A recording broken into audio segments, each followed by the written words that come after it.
미가서 말씀은 짧은 이렇게 소선지서의 말씀입니다. 오늘 이 6장 말씀이 어느 부분쯤에 이제 등장하는지 우리가 1장부터 쭉 살펴보면 미가서 1장부터 이 이스라엘의 죄악에 대해서 하나님께서 말씀하시고, 그 다음에 유다와 그 다음에 이스라엘에 미칠 북이스라엘 왕국과 남유다에 미칠 그 심판에 대해서 하나님께서 계속 이제 말씀을 하십니다. 그래서 2장 그 다음에 3장 그렇게 하나님께서 이 멸망에 대한 심판에 대한 말씀들을 하시고, 4장에는 나중에 올 그 하나님의 구원에 대해서 말씀하십니다. 5장에 예수님에 대한 이제 암시가 나오고 다시 또 심판에 대한 내용들이 이제 나와요. 그러니까 이스라엘의 죄악과 그 다음에 멸망, 그 다음에 그들이 이제 나중에 겪게 될 어떤 구원에 대해서 쭉 말씀하시면서 이제 6장에서 이 미가서의 가장 중심이자 핵심인 그 말씀들이 이제 등장을 합니다. 이 미가서의 말씀을 우리가 좀 살펴보기 위해서 미가가 활동한 시기가 언제인지 우리가 좀 더 보면 좋을 것 같은데, 1장 1절 말씀에 미가 선지자가 활동했던 시기에 대한 암시가 나옵니다. 유다 왕들의 요담과 아하스와 히스기야 시대에 모레셋 사람 미가에게 임한 여호와의 말씀, 곧 사마리아와 예루살렘에 관한 묵시라 라는 말씀이 있습니다. 이 세 왕을 통틀어서 이 시기에 미가가 활동을 했는데, 이 시기는 이스라엘의 참 정말 아픔이자 정말 위기가 닥쳐왔던 그런 시기이기도 해요. 북이스라엘 왕국이 멸망했습니다, 이 기간 중에. 그리고 히스기야가 그의 예루살렘 성읍을 제외한 모든 성읍을 아시리아에 빼앗기고 엄청난 위기 가운데 놓여져 있던 그런 시기가 바로 또한 이런 시기였어요. 이스라엘 민족들에게 계속되는 위기들이 있었고 산적한 현실적인 문제들이 있습니다. 예루살렘에 엄청나게 많은 피난민들이 찾아와서 이건 뭐 이렇게 거하기도 힘들 정도로 그렇게 사람들이 몰려오기 시작하고, 또 수많은 사람들이 가족을 잃거나 죽임을 당하고 고통스러워하며 자신의 거처를 잃고 피난하는 어떤 그런 시대였어요. 이런 시대 속에서 선지자 미가가 오늘 이 6장에 나오는 이 본론적인 말씀에서 어떤 주제를 언급을 하냐 하면 바로 경배에 대한 말씀을 언급합니다. 우리가 이렇게 산적해 있는 어떤 현실적인 문제들, 암울한 상황, 우리의 고통, 고난, 이런 문제들 속에서 사실 우리가 하나님 앞에 하나님 내 문제들이 이런 것들이고 하나님 이런 것들에 대한 하나님의 뜻과 하나님의 해답을 주세요, 우리가 그렇게 하나님 앞에 나아가는데, 오늘 미가 선지자는 이스라엘의 그런 고난과 하나님으로부터 듣고 싶은 하나님의 뜻, 그런 것들 얘기하기 전에 먼저 하나님 앞에 어떻게 경배해야 되는가를 오늘 말씀해주고 있어요. 뭔가 이렇게 현실과 너무 동떨어져 있는 그런 말씀처럼 느껴지는 본문이 오늘 우리가 읽은 미가서 6장 6절부터 8절까지의 말씀입니다. 그런데 이 미가 선지자가 경배에 대해서 말씀한, 무엇을 가지고 경배해야 되는지에 대해 말씀한 이 말씀, 그리고 이스라엘 백성들이 처해 있던 그 상황 속에서 미가 선지자가 이런 이야기를 했던 그 이유들을 우리가 살펴보면 이 성경의 저자가 또 미가 선지자를 통해서 하나님 아버지가 우리에게 분명하게 주고 싶은 그런 메시지가 있었던 것 같아요. 여러분, 첫 번째는 뭐냐 하면, 우리가 하나님 앞에 경배하는 것은 우리 삶의 현실적인 문제와 직결되어 있다는 것을 오늘 성경은 우리에게 말씀해 주고 있습니다. 이스라엘 백성들은 우상을 숭배하고 거룩을 유지하지 못할 때 늘 하나님의 진노와 심판을 받았습니다. 주변에 있는 왕국들이 와서 이스라엘 백성들은 그들이 누리고 있었던 평안, 모든 재물들을 다 깨뜨리고 이제 빼앗긴 채 다시 하나님 앞에 눈물로 돌아오는 그런 역사를 계속해서 반복해서 행하게 되죠. 이처럼 이스라엘 백성들이 현실적인 삶 속에서 경험했던 것들이 하나님 앞에 어떻게 경배하고 하나님 앞에 어떤 자세로 예배했는지와 관련돼서 구약 성경에는 상당히 많이 나오는 것을 볼 수 있습니다. 그만큼 하나님께 우리가 무엇으로 예배하며 경배하며 그 다음에 온전하게 경배 드리느냐는 우리가 일상생활을 겪게 되는 현실적인 문제들과 상관관계가 정말 많다는 거예요. 물론 우리가 겪게 되는 모든 문제들이, 우리가 겪게 되는 현실적인 모든 고난과 아픔과 눈물들이 우리가 예배를 잘 드리지 못했기 때문에라고 얘기할 수는 없겠습니다. 그러나 우리가 하나님 앞에 온전한 예배를 드릴 때에는 하나님께서 우리에게 모든 상황 속에서 이길 힘과 능력과 평안과 그 다음에 기쁨과 즐거움을 주시기 때문에 그러한 것들이 아무런 문제가 되지 않죠. 그렇기 때문에 이 우리가 하나님 앞에 무엇을 가지고 어떻게 경배할까에 대한 문제는 우리가 이 땅을 살아가면서 이 현실과 그 다음에 고민과 씨름과 눈물과 고통과 정말 관련이 깊다는 얘기예요.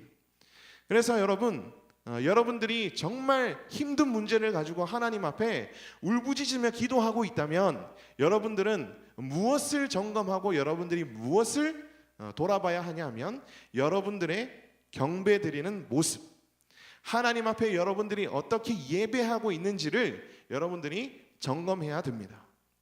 오늘 이 말씀이 또한 우리에게 주는 두 번째 교훈은 뭐냐면 이런 이 이스라엘 백성들이 겪고 있었던 수많은 현실적인 고민들, 아픔들, 상처들 속에서 그런 것들에 대해서 얘기하는 것이 아니라 미가 선지자가 경배에 대해서 얘기한 이유는 뭐냐면 여러분 또 이유가 하나가 더 있는데 경배는 우리가 지금 이 땅에 존재하는 뭐예요?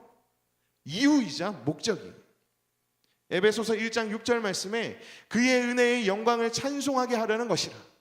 하나님께서 우리를 택하고 하나님께서 우리를 구원해 주시고 자신의 백성을 삼아 주신 것은 그의 은혜의 영광을 찬송하게 하시기 위함이다라고 말씀하십니다.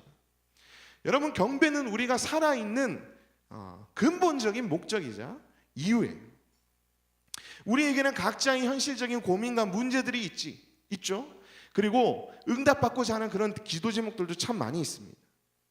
물론 우리가 수양회에서 하나님 앞에 부르짖을 때에 우리의 현실적인 문제들에 대한 하나님의 뜻을 하나님께서는 말씀해 주시고 또 우리에게 얘기해 주실 거예요.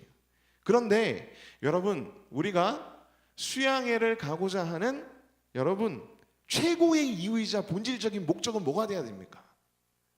하나님께 경배하는 것이 돼야 돼요. 하나님께 경배하는 것.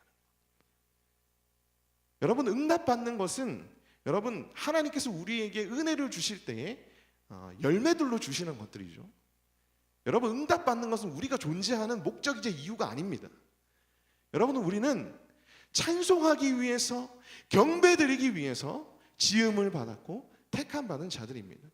그래서 저는 여러분들이 이번 수양회 때 여러분들이 그냥 현실적으로 가지고 있는 고민과 문제들과 아픔 이런 것들을 주님 앞에 부르짖고 그것에 대한 하나님의 도우심을 구하며 여러분들이 응답받는 것 그것을 넘어서서 여러분들이 정말 하나님 앞에 올바른 경배를 올려드리는 여러분 그런 수양회가 되기를 간절히 소망합니다. 우리가 그런 마음으로 수양회를 좀 기대했으면 좋겠어요. 이제 미가 선지자는 이 6장 6절부터 8절을 통해서 무엇으로 경배해야 하는가에 대해서 얘기합니다. 그냥 우리가 이렇게 찬양하고 일어서서 손을 들고 뭔가 이렇게 뜨거워지는 마음으로 뭔가 평소에는 눈물도 나지 않다가 뭔가 한 방울의 눈물이 똑 떨어질 때 그럴 때 우리가 하나님 앞에 정말 온전한 경배를 드렸는가? 하나님 앞에 정말 경배를 드리는 것은 무엇인가? 오늘 미가가 그것을 우리에게 말씀해주고 있습니다. 이 본문은 사실 어떤 구성으로 되어 있냐면 이스라엘 백성의 대표와 하나님이 변론하는 형식으로 서술이 되어 있습니다. 그래서 6절 7절 말씀을 보면 이렇게 기록합니다. 내가 무엇을 가지고 여호와 앞에 나아가며 높으신 하나님께 경배할까? 내가 번제물로 1년 된 송아지를 가지고 그 앞에 나아갈까? 여호와께서 천천의 순양이나 만만의 갈굴 같은 기름을 기뻐하실까? 내 허물을 위하여 내 맏아들을 내 영혼의 죄로 말미암아 내 몸에 열매를 드릴까? 이렇게 얘기하는데 약간 뉘앙스가 뭐 보는 사람에 따라서 해석하는 사람에 따라서 좀 다르긴 하겠지만은 저는 이 본문이 어떻게 읽혀지냐면 이스라엘 백성들이 하나님 앞에 약간 좀 비꼬는 식으로 그렇게 얘기하는 것 좀 들려요. 좀 약간 대드는 것처럼 그렇게 들려요. 1년 된 송아리를 가지고 그 앞에 경배를 하면 하나님께서 받으실까? 그러니까 우리가 그렇게 1년 된 송아지를 가지고 경배를 드렸는데 하나님 받으셨어요? 천천의 순양이나 만만의 강물 같은 기름을 하나님 기뻐하시나요? 내가 그렇게 드렸는데 하나님 받아주셨어요? 왜 내 이 왕국에는 지금 이런 일들이 일어나죠? 왜 우리가 이런 아픔을 겪어야 되죠? 어떤 그런 약간 한이 선인 듯한 그런 이스라엘 백성의 어떤 질문으로 느껴집니다. 그냥 이것을 우리가 정리해서 우리의 삶에 적용해 보면 자신의 시간, 자신의 물질을 드리는 것, 의식을 따르고 형식을 지키는 것, 하나님 앞에 헌신하고 열심히 드리는 것, 그것으로 하나님 앞에 과연 경배했다고 얘기할 수 있는가? 거기에 대해서 하나님은 그렇지 않다고 말씀하세요. 물론 그러한 것도 경배로서 하나님이 받아들여지는 것 중에 하나지만 그거보다 더 중요한 게 있다고 말씀하세요. 그 뒤에 있는 8절 말씀을 보면 사람아 주께서 선한 것이 무엇임을 내게 보이셨나니 여호와께서 내게 구하시는 것은 오직 정의를 행하며 인자를 사랑하며 겸손하게 내 하나님과 함께 행하는 것이 아니냐. 하나님께서 받으시는 경배는 선한 것을 받으신다는 거예요. 선한 것. 그 선한 것이 무엇이냐면 정의를 행하며 인자를 사랑하며 겸손하게 내 하나님과 함께 행하는 것이 선한 것.